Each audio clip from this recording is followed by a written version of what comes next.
So before I get started, we have a test on Thursday. So exam 1.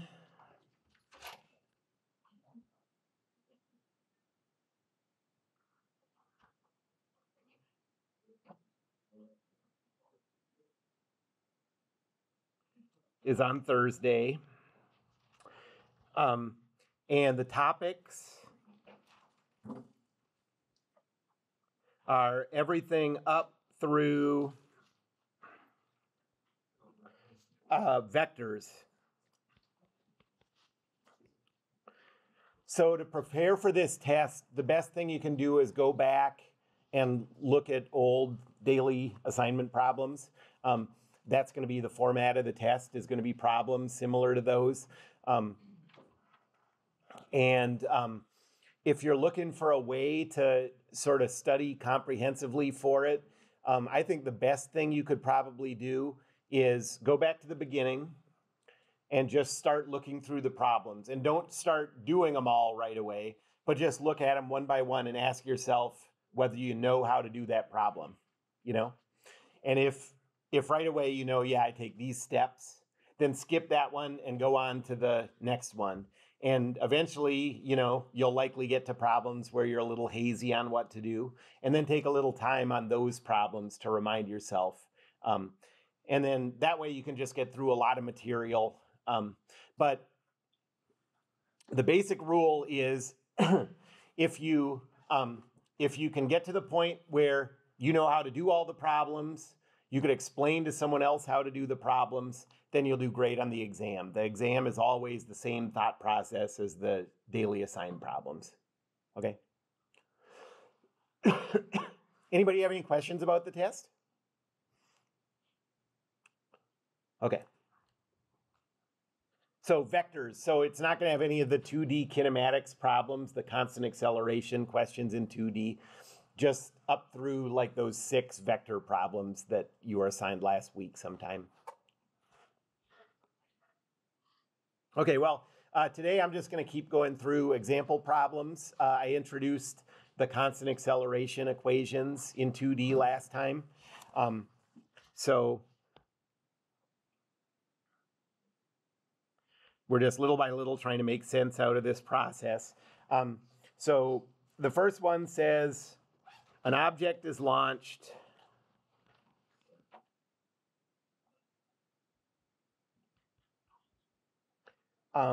at 40 degrees above the horizontal.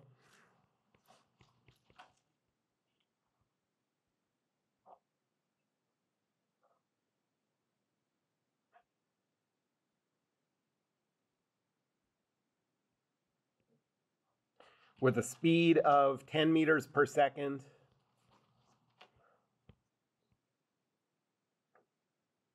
And from a height of 1 meter.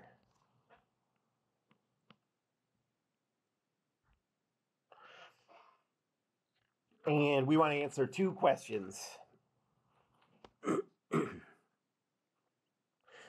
First,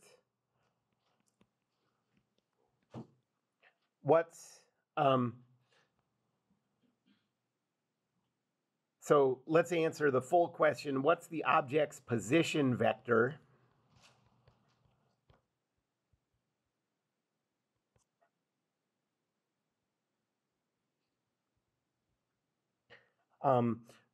When it reaches its highest point?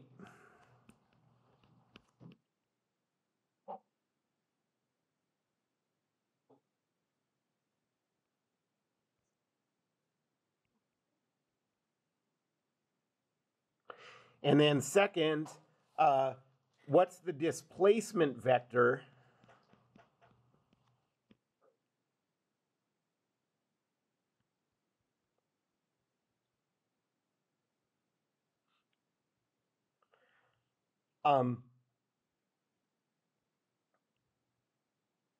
from the instant that it's launched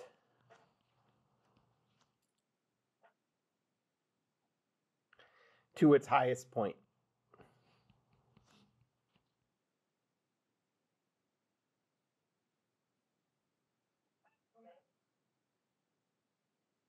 Okay, so first let me just draw a little picture of what's going on.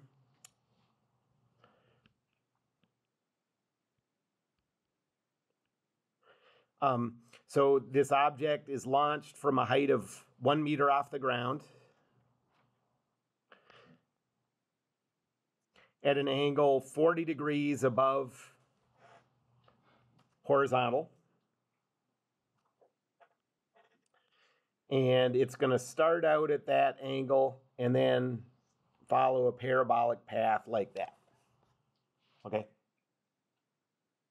And we know that when it's launched, its speed is, I think I said 10 meters per second. Okay? And we want to figure out the position vector here when it's at the highest point. And then we want to find the displacement from where it starts to the highest point. Okay, so we're just going to go through the steps real carefully on these, make sure we always follow the same approach.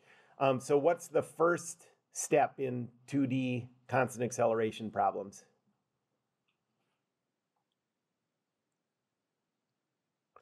So the first thing is we have to choose where our origin is, the orientation of our coordinate axes, and then the two stopwatch instants. Okay, so I'm going to do what I pretty much always do. I'm just going to put it on the ground beneath where the object starts its motion. And I'm going to put the y-axis pointing up. So there's the origin and there's the coordinate system orientation.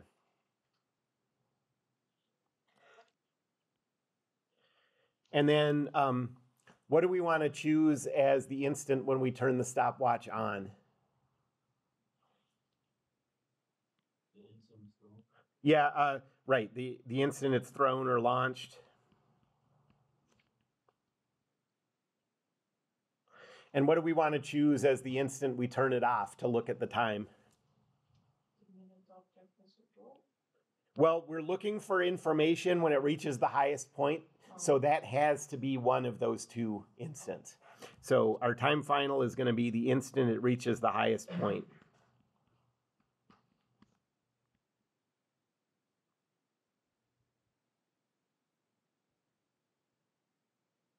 And do you remember what the criterion is that we're going to use to define reaching the highest point in 2D? In 1D, it was that the velocity is equal to 0. What is it in 2D?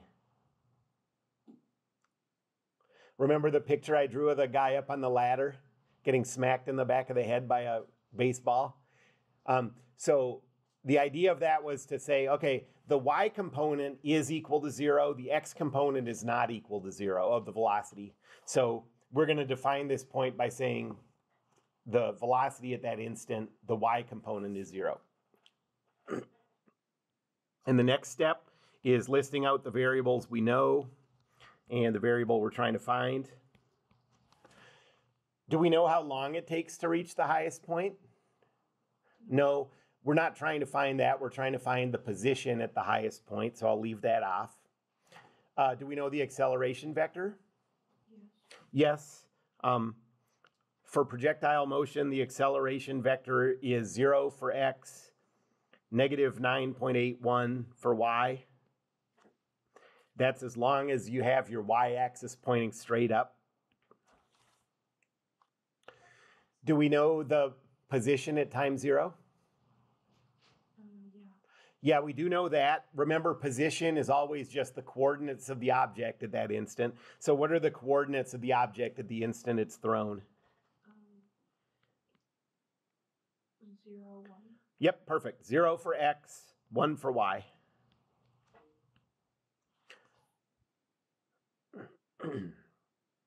Do we know anything about the position at time final?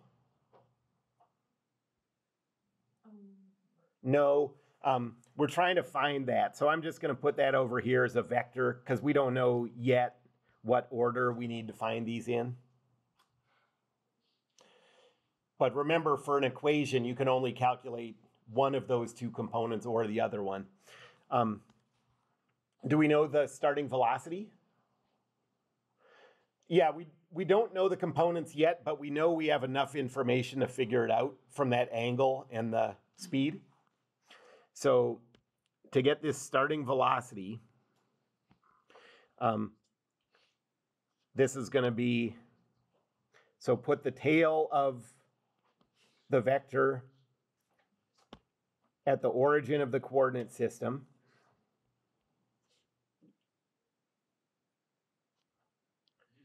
And that's going to be the speed times the cosine of 40 degrees. And then the speed times the sine of 40 degrees. And if you multiply that out, you get 7.666.43.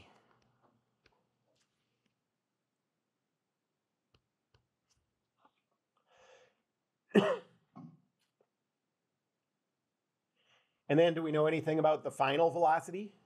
No. One thing we know one component of the final velocity. We know that since we're talking about the highest point, VFY is equal to 0, but we don't know VFX. And actually, we do, like little by little, maybe at some point it'll occur to you like, wait a second, we do know VFX.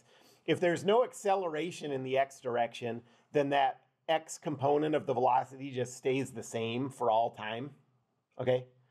But don't put that into your equations. Don't put that into your list of what you know and want, because it'll make it look like you can use equations that you can't. It'll just end up wasting time. So really, we do know that VFX is 7.66, but I'm not writing it in there. Okay, so is there an equation here that'll let us calculate a component of PF that, you know, has a component of PF and everything else in the equation is known? I think we can probably calculate PFY this way.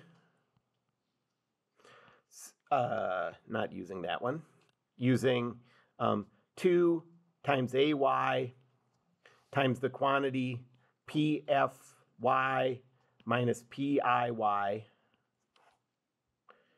is equal to VFY squared minus VIY squared.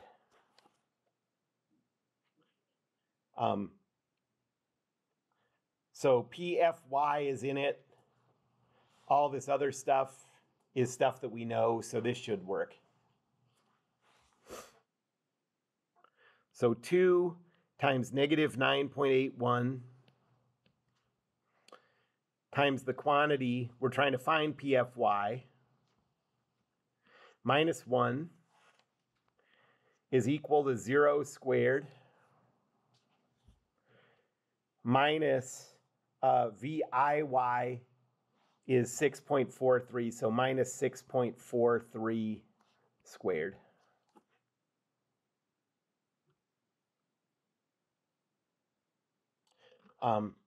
And so this says negative 19.62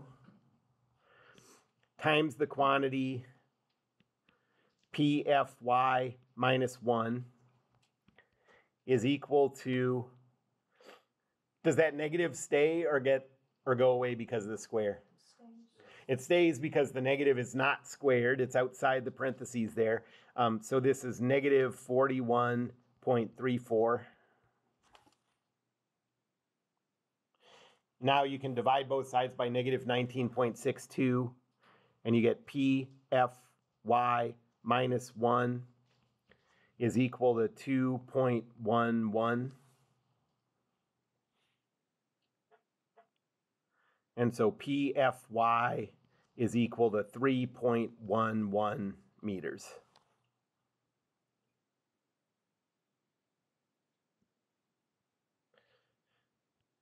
Okay, but we want the full position vector, so now we want to calculate PFX. Okay? And now you look at the x constant acceleration equations and see if there's anything that'll let you calculate PFX. Okay? And there isn't. There's no equation to calculate PFX. So what do we do in that case? Give up. You could give up. Try and calculate TF. Yes, that's probably a better way to go. So calculate TF. Okay, so we're looking for an equation that'll let us calculate TF. And what one will do that? I think this one probably will. So VFY is equal to VIY plus AYTF.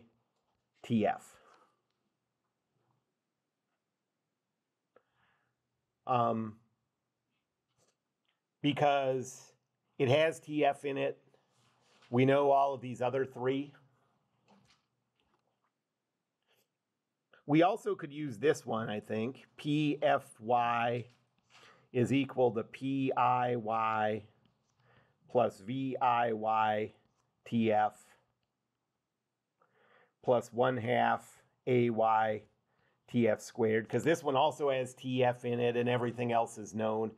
But it's a pretty easy choice on which one of these two you want to use to calculate TF. Anytime you can use this one, it's just the simplest one.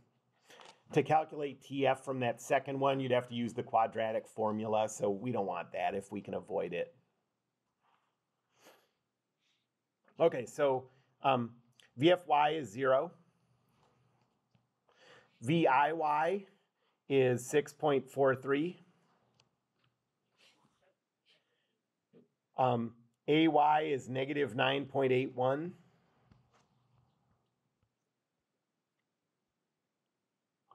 And so do the algebra and you get that TF is equal to 0.66 seconds.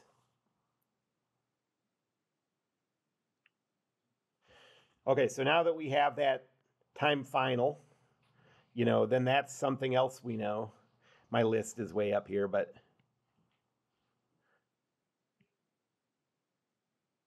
so now we know that time final.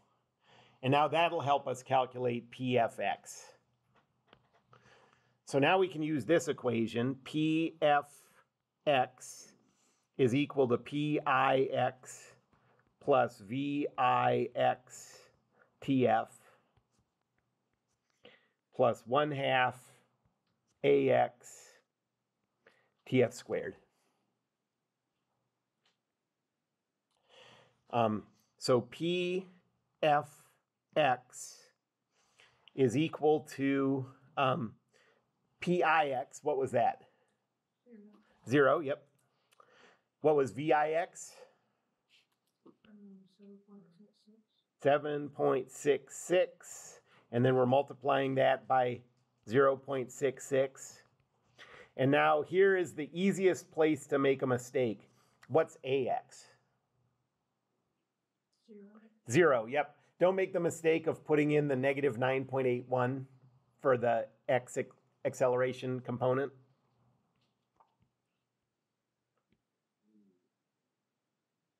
Okay, so who can do that in their head? 1/2 times 0 times 0.66 squared. Yes. So multiply anything by 0, you get 0, so that goes away. And what you get out is that PFX is equal to 5.02 meters.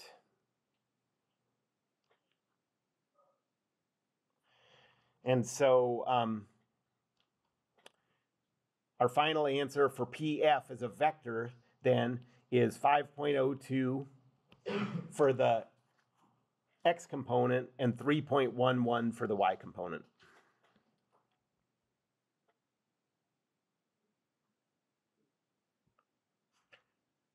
Okay, so let's visualize what this means. So this means that when the thing gets to its highest point, it's going, so this is 1, 2, 3 meters high, 1, 2, 3, 4, 5 meters horizontally. The object is starting at the point 0, 1, and it's ending at the point basically 5, 3, about there, okay? And the flight of the ball is a parabolic path that has a horizontal tangent line at that highest point. So the path looks something like that. And the last question is the displacement.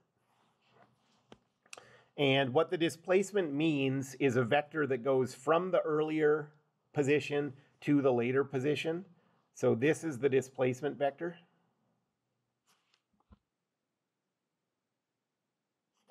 And to calculate that, you take the later position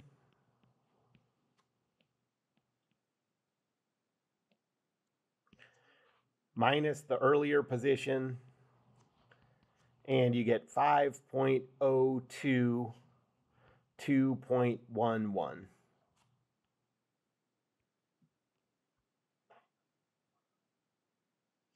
And you can actually see that on this vector if you drew in the components. So if I draw out the components of this displacement vector, this horizontal dotted line has a length of 5.02. The vertical dotted line, since it's not going all the way from the x-axis up to that, it's 1 meter short of that, so it has a vertical leg of 2.11. So that's what that displacement sort of means physically.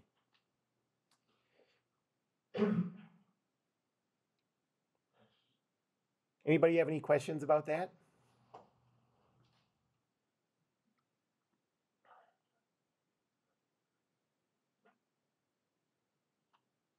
Okay.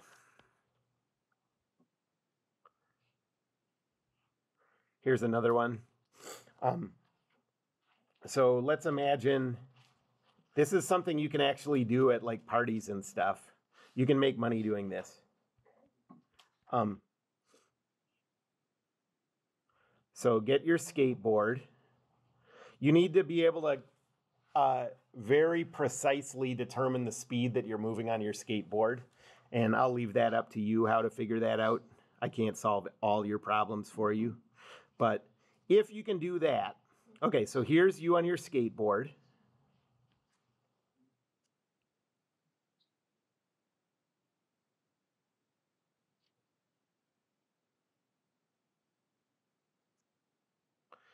And you go cruising on your skateboard.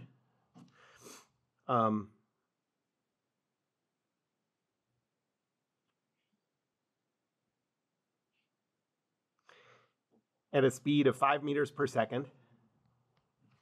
Okay.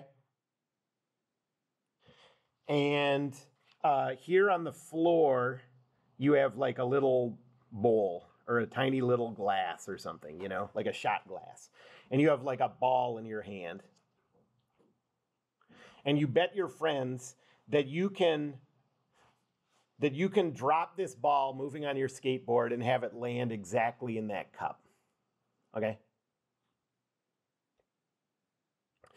And so what's going to happen is that ball is not going to fall.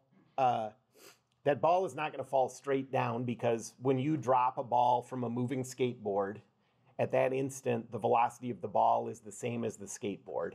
Okay, so this ball is going to follow a parabolic path like this. Imagine this being a parabola, and it's going to fall right in there. Okay. You have to know exactly how high you're going to drop it from. This is all stuff you have to figure out.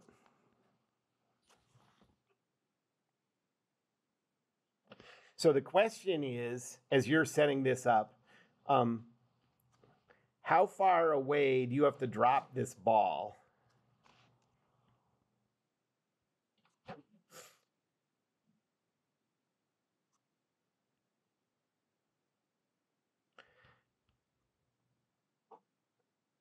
So that the ball lands in the cup.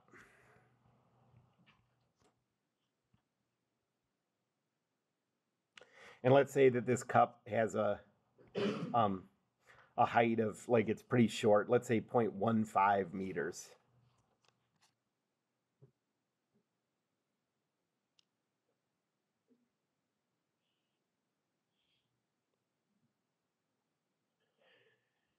Okay, so the first thing we have to figure out is, so basically we're just trying to figure out the distance between where it's dropped from and the horizontal distance from where it's dropped from to where it reaches that height of 0.15 meters. What's the first step in constant acceleration problems? So the first step is we need to choose our coordinate system, origin, and orientation. And like usual, I'm going to put it on the ground below where the object is at the start of the motion. And then we have to choose the two instants. So what's going to be our time equals 0 instant when we turn the stopwatch on? Yep. So instant dropped. And what's going to be the time final instant? Yeah, and I'm going to call that the instant that it reaches a height of 0.15 meters.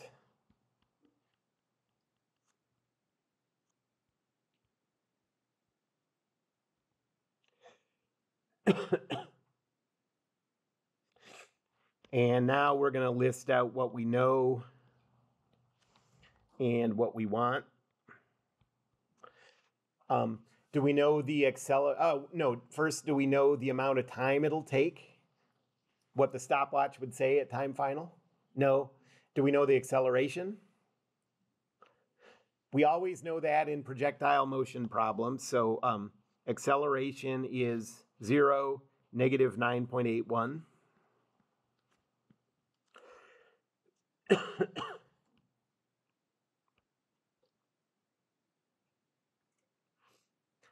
Do we know the position of the ball at time 0?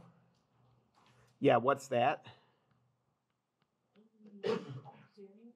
0 for x, and then 1 for y.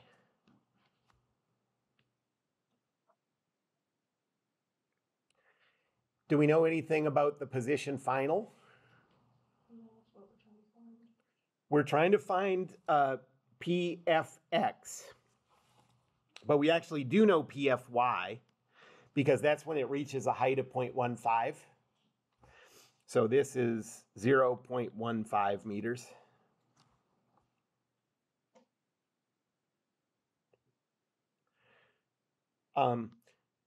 Now, do we know the velocity when it's dropped? We do. It's the velocity of the skateboard. Okay, so now we have to sort of decipher what we know about the velocity of the skateboard. Well, it's moving horizontally. Okay, so this is a horizontal vector with a magnitude of 5. I can draw that as, like, here's the coordinate system. Here's the vector. It has a magnitude of 5. So what are the components of that vector? Think of it as, what are the coordinates of the head of that vector? 5, 0, perfect.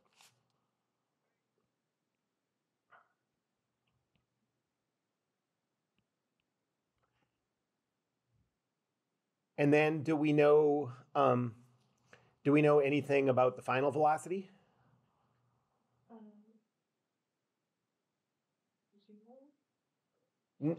No, that's an important thing to bring up, though, because it's easy to think like, okay, this thing is going to hit the ground and the ground is going to make it have at least one component that's equal to 0 for the velocity. But remember, we're always thinking of this as like the ground doesn't exist and the thing is just passing the ground level for these calculations. So we don't know the final velocity. So this is all we know. And so is there an equation that we can use to find PFX? We know it has to be one of the 3 x equations. Well, we don't know time final, so we know it has to be one of these two.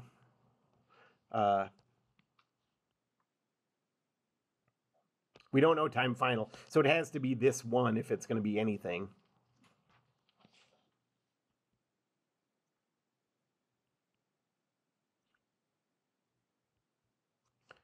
Nope. V final x squared minus v initial x squared.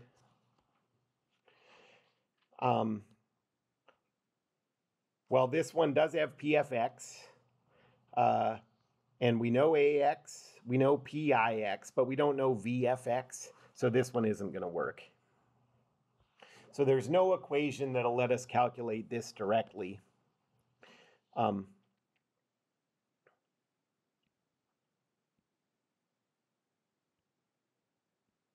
so what do we want to do now? Yeah, so we want to find TF.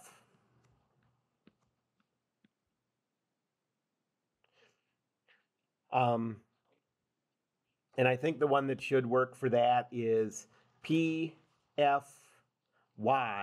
is equal to PIY plus VIY TF plus 1/2 AY TF squared.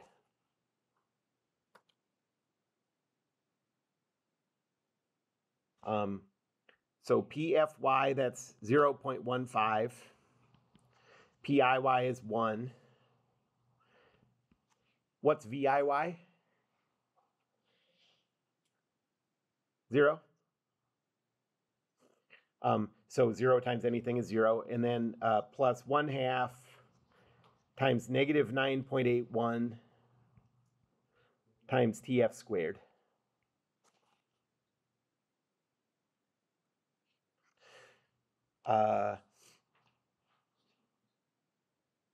Algebra gives 4.905 TF squared is equal to 0.85.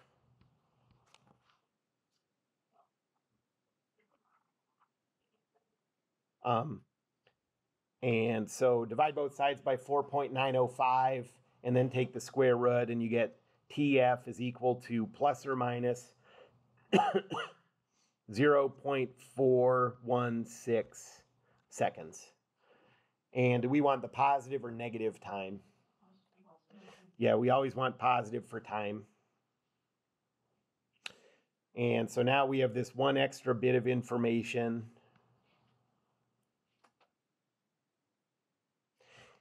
And so now we can use this in the x equation of this version that we use. So we can use PFX is equal to PIX plus VIX TF plus 1/2 AX TF squared. We're looking for PFX. What's PIX? 0. What's VIX? 5. TF we just got is 0.416. And then the last place that has a good chance to mess you up is what's AX? That one's 0, not negative 9.81. And so we get that PFX is equal to 2.08 meters. So if you cruise through here on your skateboard at exactly 5 meters per second and let go of this thing at exactly 1 meter high, you're gonna want to let go of it exactly 2.08 meters horizontally away from that cup. Any questions about that? 2.08.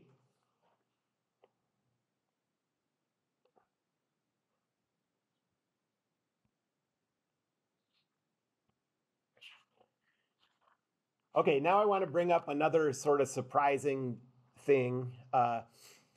Remember, the first one I brought up, common misconception number 1, we watched that video of the feather in the bowling ball being dropped in the vacuum. Do you remember what that common misconception was?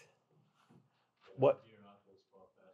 Yeah, exactly. So that gravity makes heavier things fall faster. Turns out that's not true, although air resistance sometimes makes that the case, not always.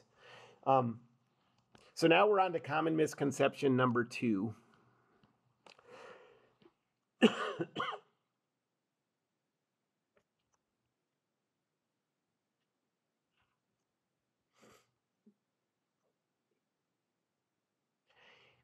And that is, it's often believed, a lot of people have this sort of natural intuition that an object's horizontal motion affects how quickly it falls.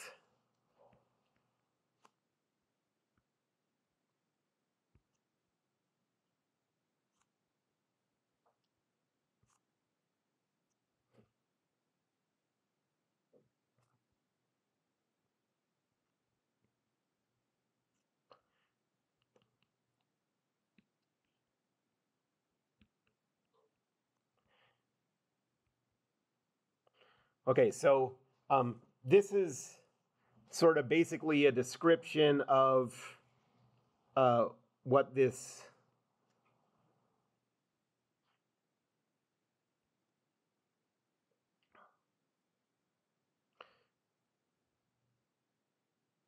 misconception suggests. So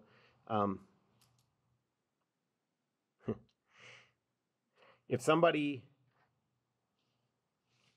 fires a bullet horizontally,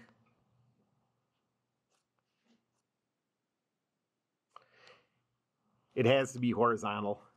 Let me try to make this look a little more horizontal. At the same time that someone else drops a bullet,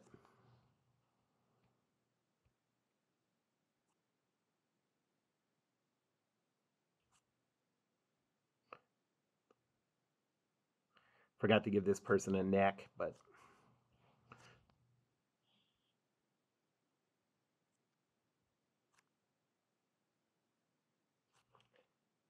okay. If this bullet is fired and this bullet is dropped from the exact same height at the exact same instant, I think most people's intuition tells them that the bullet that's dropped is going to hit the ground sooner than the bullet that's fired. Okay. The truth is, these would hit the ground at the exact same time.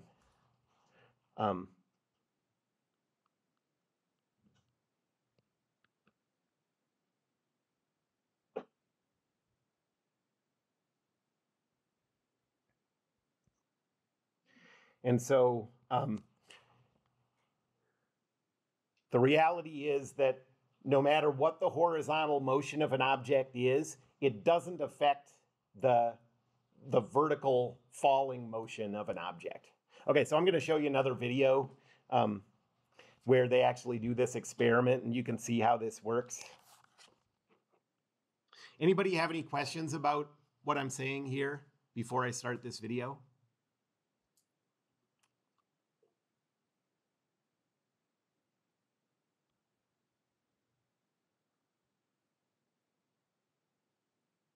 Pretty loud.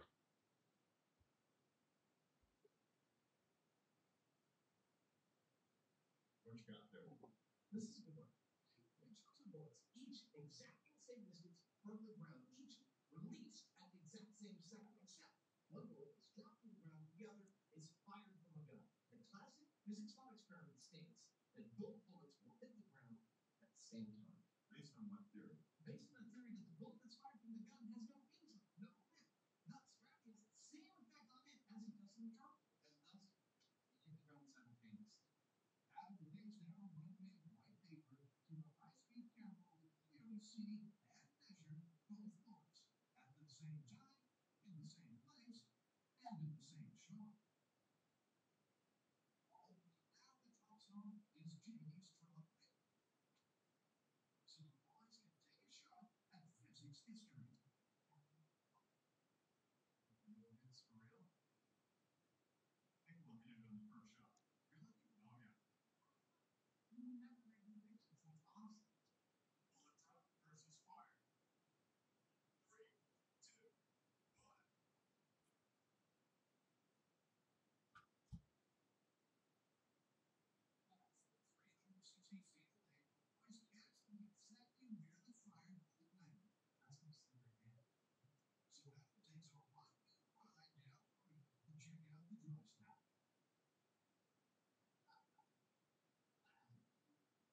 race was. I'm shooting you ripping. Can't get much closer than that, huh? Do you want to see high speed? Mars is for high speed and fringes on the first. The 677 submitted 5 is 238, divided by 6. The difference is 39.6 milliseconds, which means it's less than a huge line to pick out. So after days of fantastic tests, the first was completed on Mars first in the series. And a victory for physics. Movies and watch projected solenoid film on the screen. You know that film's made up of individual elements, right? What you might not know is that it takes 20 parallels per second to pick up the film that you're watching. So each one is on screen for example 1/24 second when you don't notice that because it's faster than your eye can register.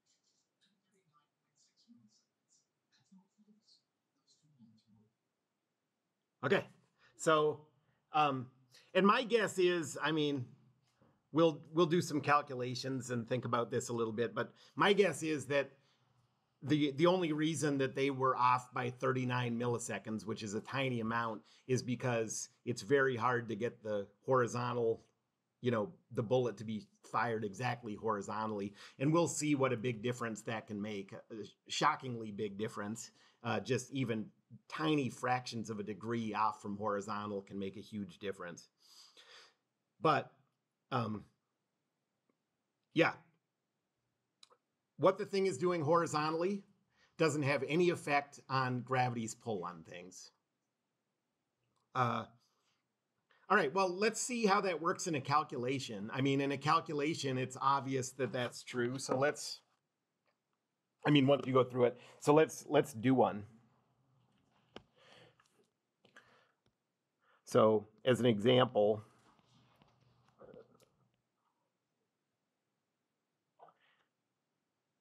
here's what the calculation says.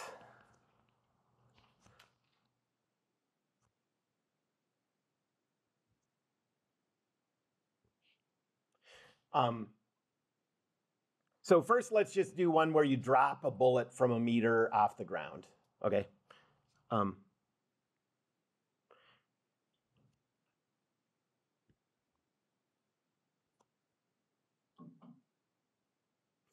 So from 1 meter high.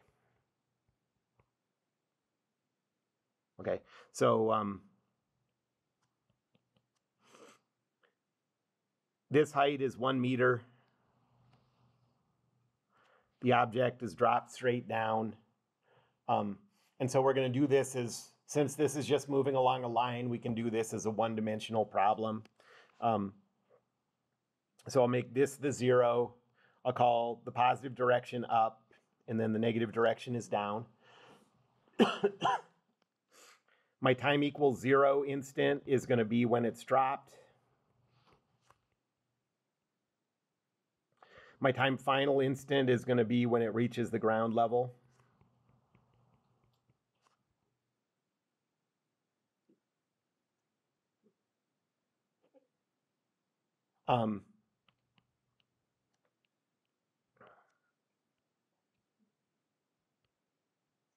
We're trying to figure out how long it takes.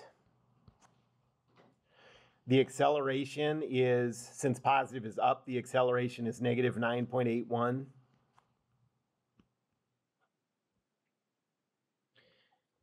The initial position is 1 meter. The final position is 0. Since it's being dropped from rest, the initial velocity is 0. And we don't know the final velocity.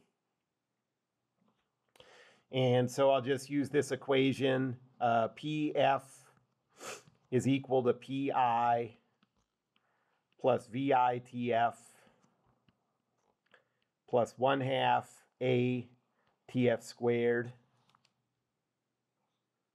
So 0 is equal to 1 plus 0 minus 4.905 TF squared.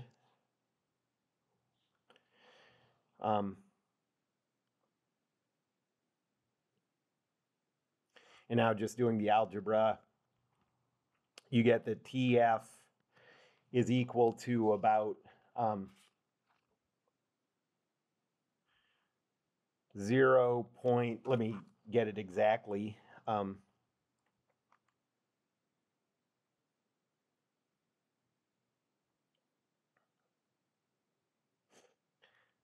So 0.4515 seconds.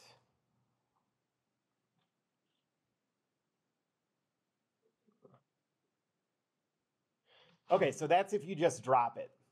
And now let's do the same calculation for a bullet that's fired horizontally at, let's just make up a speed, a big speed. So let's say 1,000 meters per second. Okay. So now we're going to do a bullet that's fired horizontally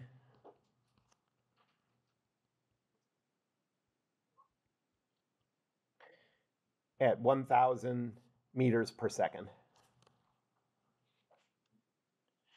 So what this is going to look like is,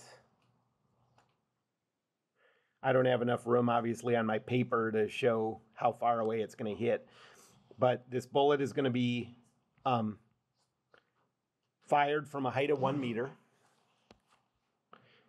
Its starting velocity is going to be 1,000 meters per second.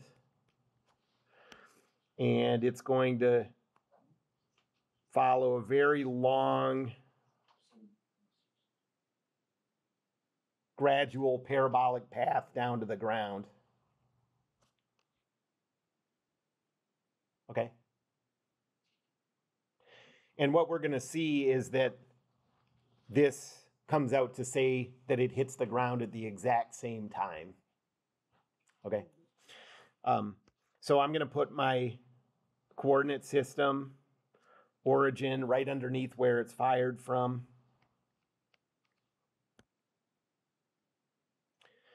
And my time equals 0 instant is going to be the instant that the bullet is fired.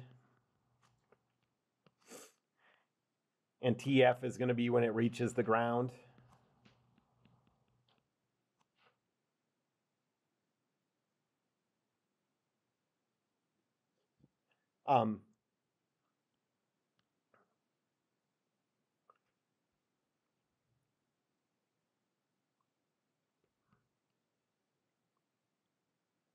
And again, we're trying to calculate the value of TF.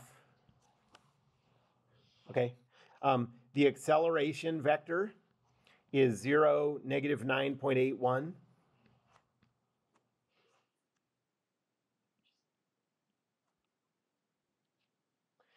The initial position is 0 for X, 1 for Y.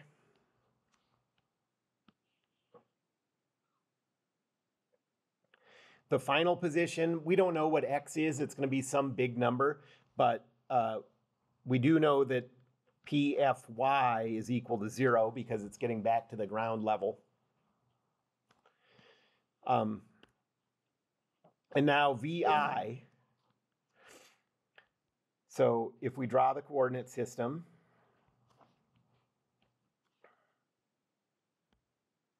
and draw that initial velocity vector, it's horizontal and it has a magnitude of 1,000. So what are the coordinates of the head of that vector? 0, 1,000. 1,000, 0. But yes, so 1,000 for the X component and 0 for the Y component. And then we don't know the final velocity.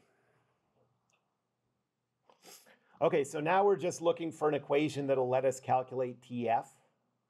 Okay? And so one that'll work is this. PFY is equal to PIY plus VIYTF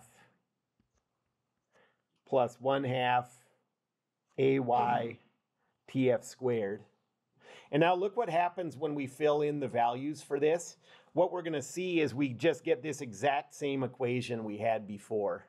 Okay, so it's not even a matter of like, yeah, they're pretty close. They're so close you can't tell with the naked eye or whatever. It's the exact same equation. The equations don't even know, the y equations don't know anything about the x equations. So of course it has to be the same answer, you know? So let's plug these in and see. PFY is 0.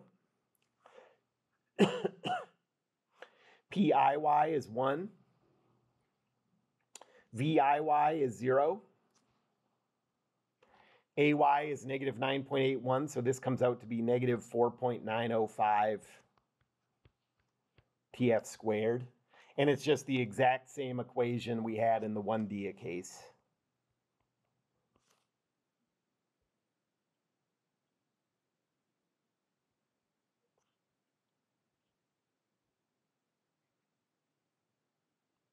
And so the answer has to come out the same. So TF is equal to positive 0.452.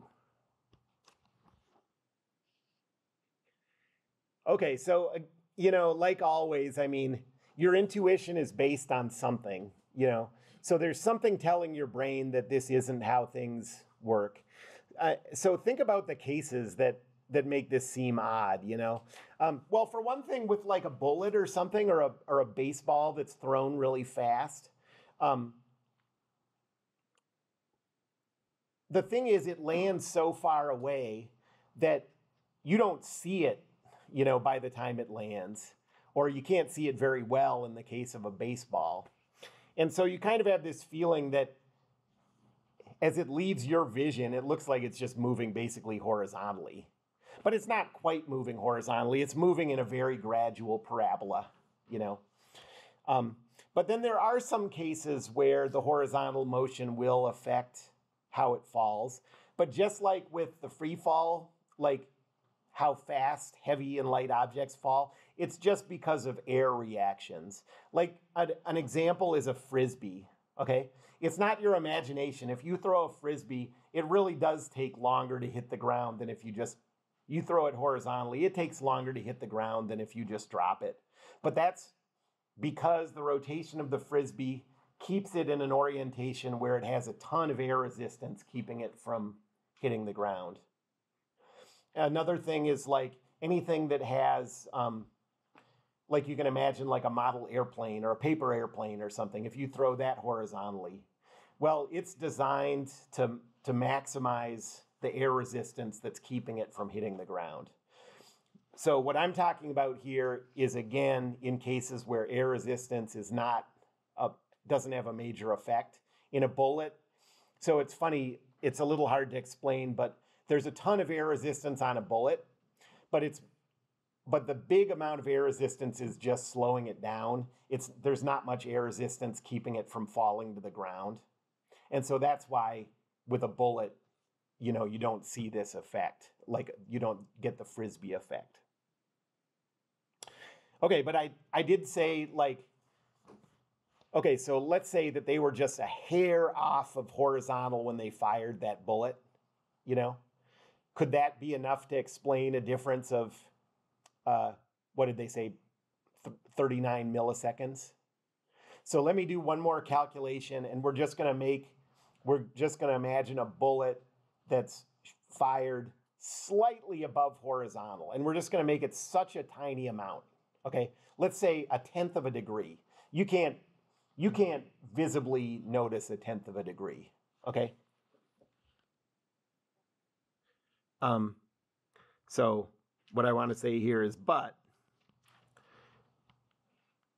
the bullet must be shot horizontally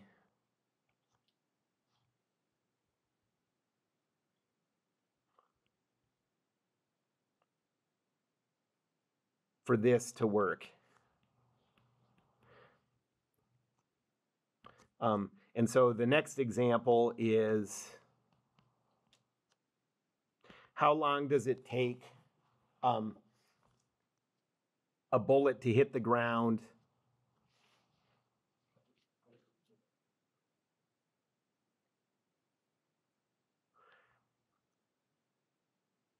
that's fired at an angle.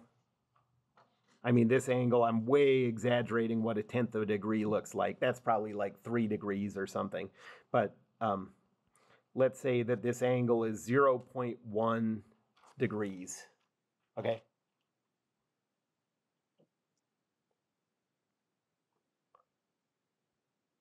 How long does it take to hit the ground?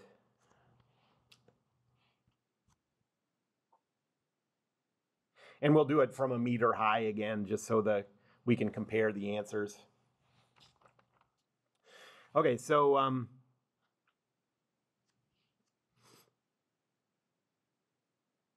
it's going to basically look the same as it did before. It's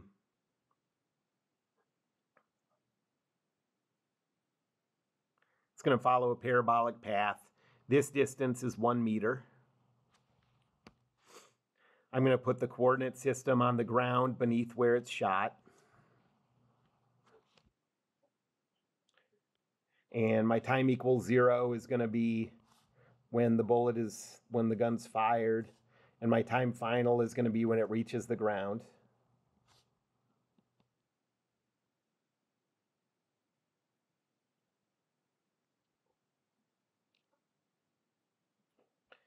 And we'll list out what we know and what we want.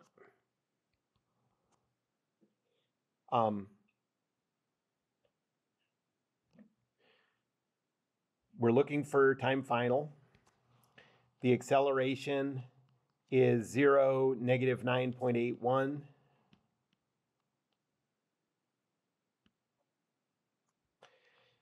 The initial position is 0, 1.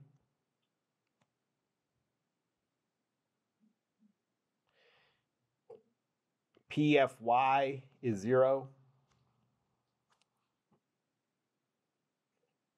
And VI, this is the thing that's going to change because of that tiny variation from horizontal.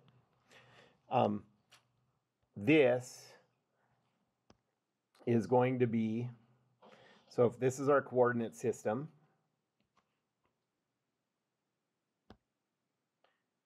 this is going to be fired, it's going to be a vector like this with a magnitude of 1,000, where this angle is 0.1 degrees. And so that VI is going to be 1,000 times the cosine of 0.1, 1,000 times the sine of 0.1,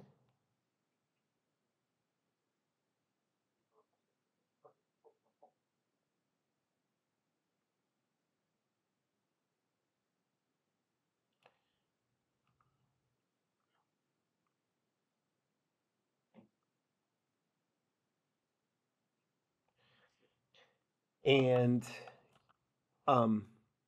for the x component, you get 999.998. And for the y component, you get 1.745.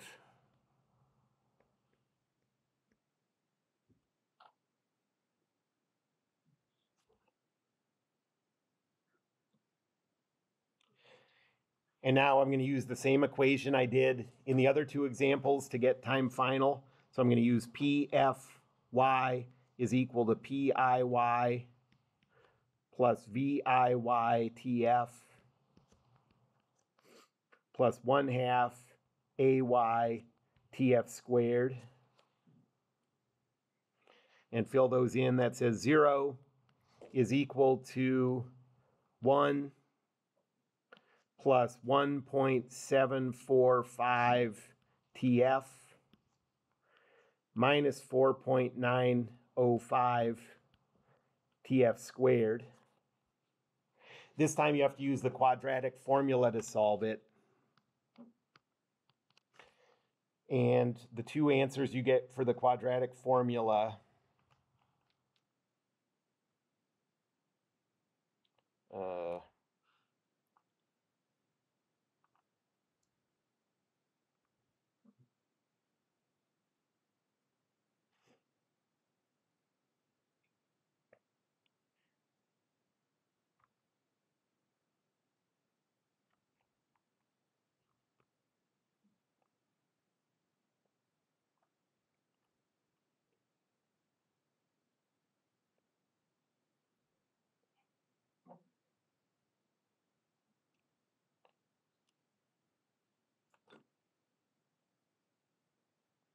Okay, almost done. And you get negative 0.307 seconds and positive 0.663 seconds. We don't want the negative, so this is the 1. Okay, and so by being off from horizontal in how this bullet is fired by 0.1 degrees, we went from 0.452 seconds to 0.663 seconds, almost like a 50% increase in how long it takes to hit the ground. So if I had to guess where their error came from, that's what I would guess. You know, it's pretty hard. I mean, they obviously were with a lot closer than 0.1 degrees, but like, you know, obviously you could be off by 0.02 degrees and still be having noticeable results there. Anybody have any questions about that? So what's the, like in this equation, what's the term that made a difference in making it take so much longer for this bullet to hit the ground? The term is the y component of that initial velocity. So what we got here is that this would take exactly the same amount of time to hit the ground as if you threw the bullet from a meter off the ground upwards with a velocity of 1.745 meters per second. And that's how high it's going to go before it reaches its highest point too.